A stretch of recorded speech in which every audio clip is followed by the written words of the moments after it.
Last night, former President Donald Trump made his first appearance in Milwaukee at the Republican National Convention following the attempted assassination at a Trump rally in Butler, Pennsylvania. It was an emotional appearance.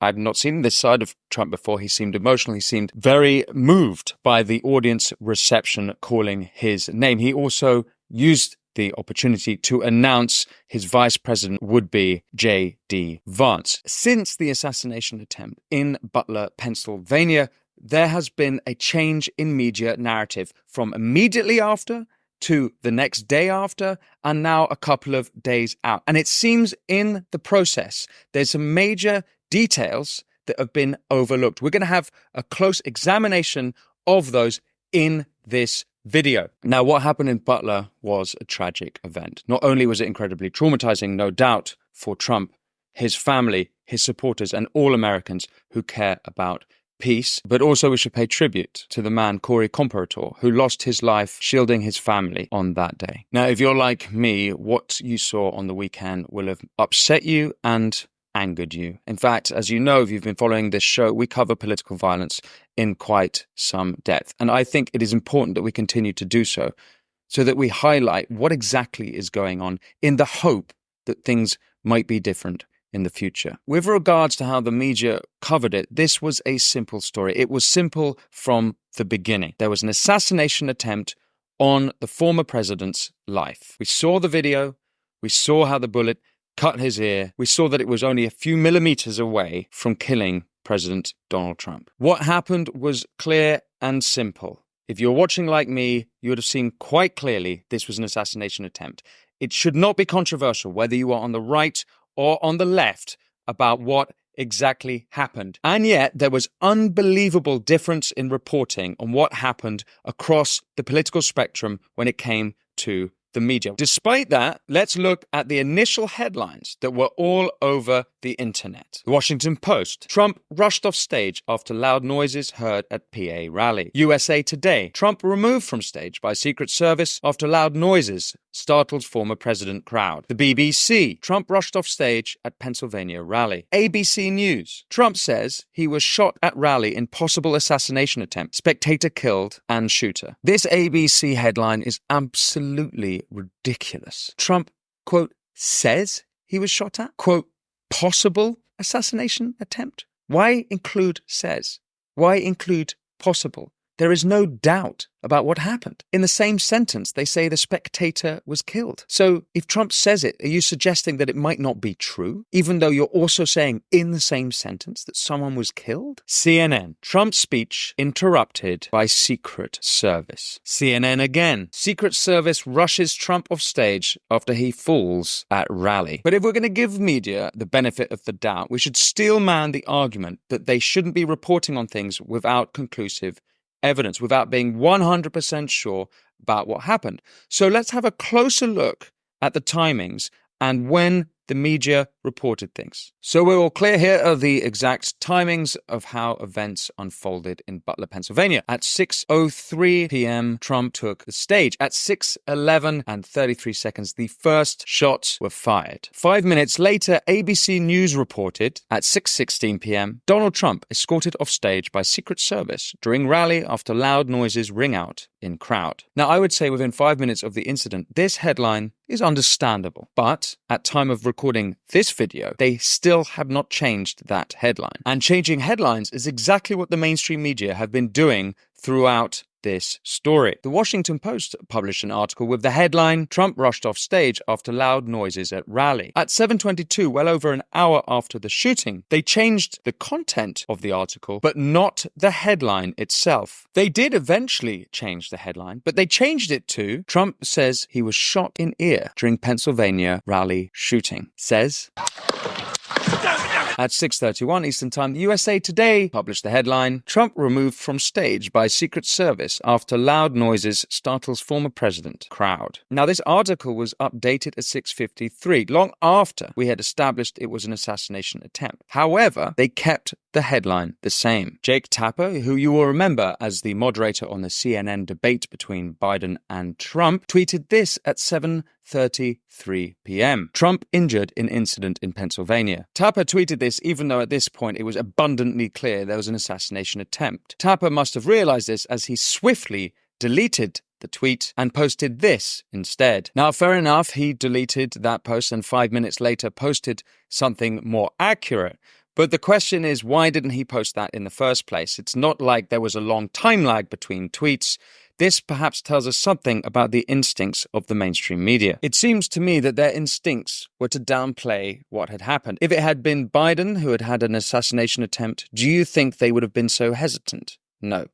This, to me, is the double standard. Now we're going to look at the second wave of media bias, the wave of media that came the following day on the Sunday. We're going to look at how that was different between the right and the left. We're going to have a look at what the underlying motives might be. As we have shown, there is clear mainstream media bias that we see on an almost daily basis. In fact, on this particular story, I've only just scratched the surface, but that's for a little bit later. I have teamed up with Ground News because they collate all of these media stories into one place so we can compare right, left, and center as stories develop. And that's why my team and I wanted to collaborate with Ground News on this story. I've met with the great people on their team and we used their website for the research on this show. So let's have a closer look at the Trump assassination attempt coverage through the Ground News website. Ground News gives me instant access to more than 700 articles reporting on it worldwide, with context on each publication's political bias, factuality, based on how subjective or objective their printed language is, and who funds them. Again, we can see left-leaning USA Today and ABC News downplayed the assassination attempt by reporting Trump was removed from stage after, quote, loud noises startled him and, quote, rang out in the crowd. The Irish Times behaved just as despicably, writing, in a society roiling with violence, even those who weaponize it are vulnerable. Right-leaning outlets were quick to call out, quote, liberal media's despicable coverage, reporting that their bias was, quote, on full display. If you're like me, you want to get to the truth, and for that, I can't recommend Ground News enough. To stay fully informed on all the stories that tend to become sensationalized, just like Donald Trump and the 2024 presidential election, I recommend Ground News. I'll give you another example specific to this incident on the weekend. Only 6% of left-wing media are covering the story that law enforcement spotted Trump shooter nearly 30 minutes before shots fired. Ground News highlights these media blind spots. So go to ground.news/Winston or scan the QR code on the screen. They are offering you, my viewers, 40% off to the same Vantage plan that we here use at the Winston Marshall Show for unlimited access to all their features. Subscribing not only supports an independent news platform trying to bring transparency to the media landscape, it also supports my show as well. So check them out. The link is in the description. So let's look at the second wave of media bias. This is the Sunday morning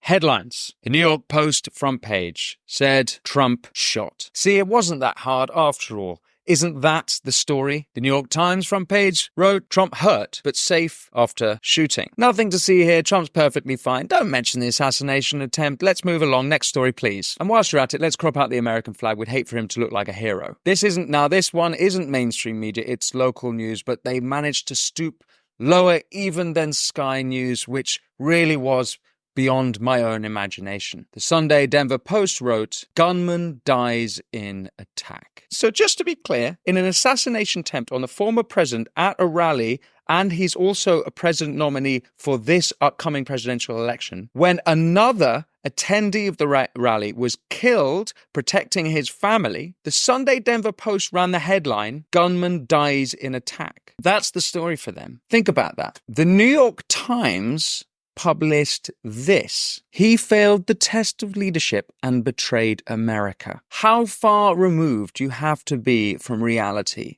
to think that that is appropriate less than 12 hours after what had happened? But this is, of course, the New York Times. As you know, they shilled for Hitler in the 30s. They shilled for Stalin in the 50s. This is a newspaper who have disgraced themselves decade after decade. From that context, from that point of view, actually, this is a continuation of the same old shit. On the Sunday, unreconstructed neocon David Frum published this article in The Atlantic, The Gunman and the Would-Be Dictator. Notice the use of the word dictator, a word that we've seen used time and time again ever since 2016 to describe Trump, particularly by left-wing media bias. We're going to go and have a closer look at that a little bit later in this video and how they may have paved the way in rhetoric into what happened on the weekend. Before that, let's look at the next wave of media and how right and left-wing media started covering how each other were covering the story in Pennsylvania. The New York Post. Media kept bias on full display after Trump assassination attempt. The New York Times. Republicans place shooting in Trump's narrative of persecution. Jeff Bezos' Washington Post wrote, Musk, other pro-Trump billionaires have helped shape shooting narrative. What narrative exactly do they mean? Is that to say that the narrative that there was an assassination attempt on Trump is not true? On a side note, left-wing favorite of this show, Vox, wrote, yes, it's still fair to call Trump a threat to democracy. You know what I think is a threat to democracy? Mainstream media lying and lying and lying and demonizing opponents so badly that people think it's a good idea to try and assassinate them. Now, this is still developing, but it seems that there is a narrative growing amongst left-wing media that this whole thing was staged. In fact, the word staged went trending on Twitter very shortly after the assassination attempt. But let's just think about that 1 second. How do you think that it was staged? Do you think they approached Trump before the event and said, look, we've got this idea. We're going to try and nearly assassinate you. We're going to have a gunman set up. He's going to clip your ear. He's not going to get you. He's just going to clip your ear. And then you're going to go up in the polls. But it might not work and you might die in the process. Do you really think that that's what's going to happen? Do you really think Trump is going to risk his life like that? Here's some of the language the mainstream media were using before Saturday. And he has to be eliminated. I will go and take Trump out tonight. Take him out now.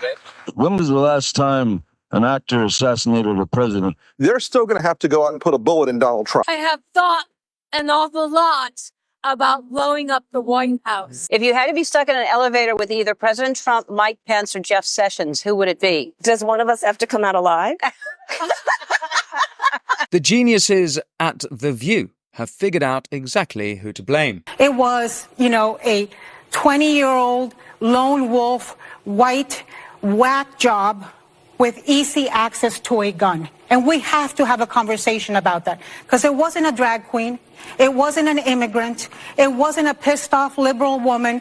This keeps happening. I mean, we've seen that many times now. Young white men. Yes, it's always white men, apparently, who do the killing. Just whatever you do, don't look up Blake and Riley. And whatever you do, don't look up the actual data on homicides in America. Vox reported on July 1st this year, Democrats say Trump is an existential threat. They're not acting like it. I wonder if Vox think that Democrats are now acting like it. President Joe Biden tweeted this on June 29th. Donald Trump is a genuine threat to this nation. He is a threat to our freedom.